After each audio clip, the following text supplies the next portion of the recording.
बरसात की काली रात थी। श्मशान में सिर्फ जलती चिताओं की आवाज गूंज रही थी। तभी एक आदमी अपने 8 साल के बेटे की लाश गोद में लेकर चीखा, भोलेनाथ, अगर तुम सच में हो तो मेरे बेटे को वापस लौटा दो। और अगले ही पल उस मृत बच्चे के होंठ हल्के से हिले। लोग डर के मारे पीछे हट गए, लेकिन असली रहस्य अभी शुरू हुआ था। उत्तराखंड के एक छोटे से गांव में अर्जुन नाम का गरीब लकड़हारा रहता था। उसकी दुनिया सिर्फ 2 लोगों में बसती थी, उसकी पत्नी गौरी और उसका छोटा बेटा कान्हा। कान्हा हमेशा मुस्कुराता रहता था। गांव वाले कहते थे इस बच्चे पर भगवान शिव की विशेष कृपा है, क्योंकि कान्हा रोज सुबह मंदिर जाकर शिवलिंग पर जल चढ़ाता और भोलेनाथ से बातें करता था। एक दिन कान्हा ने अपने पिता से पूछा, बाबा, क्या भगवान सच में हमारी बातें सुनते हैं? अर्जुन मुस्कुराया, अगर दिल सच्चा हो तो भगवान मौत की दीवार भी तोड़ देते हैं। उसे क्या पता था, कुछ दिनों बाद वही बात उसकी जिंदगी का सबसे बड़ा इम्तिहान बनने वाली है। गांव में अचानक भयंकर बीमारी फैल गई। लोग एक एक करके मरने लगे।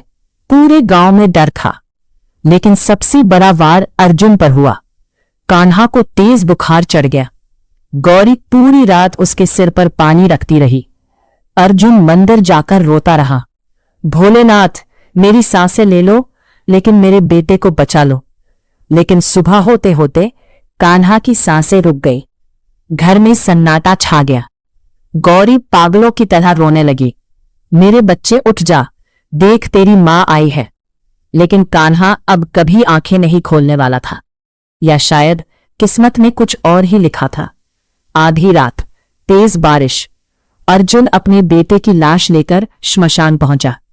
गांव वाले भी डरते डरते साथ आए। तभी एक बूढ़ा साधु वहां प्रकट हुआ। उसकी आंखें अंगारों जैसी चमक रही थीं।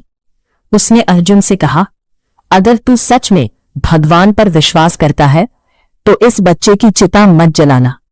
सब चौंक गए। गांव वालों ने कहा, ये पागल है, मृत शरीर को रोकना अशुभ होता है। लेकिन साधु फिर बोला, आज रात मौत और महादेव के बीच युद्ध होगा। ये सुनकर सबके रोंगटे खड़े हो गए। अर्जुन ने बेटे की चिता नहीं जलाई। वो पूरी रात कान्हा को गोद में लेकर बैठा रहा। बारिश लगातार हो रही थी।